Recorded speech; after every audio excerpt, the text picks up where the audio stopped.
Desde muy temprano, los trabajadores del mercado de Abasto celebran 36 años de existencia a pesar del incendio que afectó a 350 trabajadores. A continuación conoceremos historias de lucha y sacrificio. Ella con sus 74 años, aparentemente en salud es más joven que yo. Ella es nuestra reliquia, es todo para nosotros ella. Sí. Es de provecho a sus nietos, bisnietos, a todos. Así resume Deodolina la labor de más de 36 años de su madre como vendedora en el Abasto. Madre e hija comparten anécdotas que las marcan. Nos levantábamos a las 12 de la noche y mamá me compraba manzanas para vender ahí, caminando ahí por el Mercado 4. Así era chica. Me acuerdo una vez cuando ella nos compraba, después teníamos que darle el capital y a nosotros se nos quedaba la ganancia.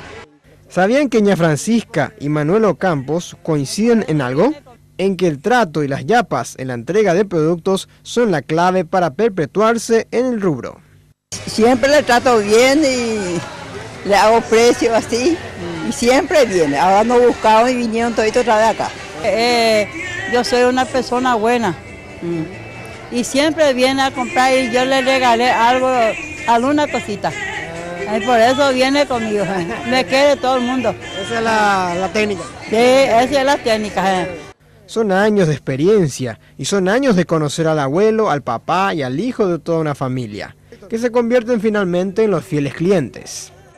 Viste que viene con su mamá o con su abuelo y está ahí mi clienta y así viene la gente y así. Siempre me compra, me viene todo mi cliente, me lleva todo porque yo soy la vieja de todo.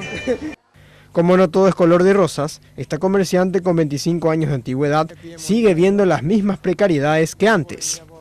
Casi igual, peor todavía, casi peor todavía. Nada no cambió. Nada no cambió en cuanto lo de todo, nada no cambió, la electricidad y eso, todo, los cables y eso, nada.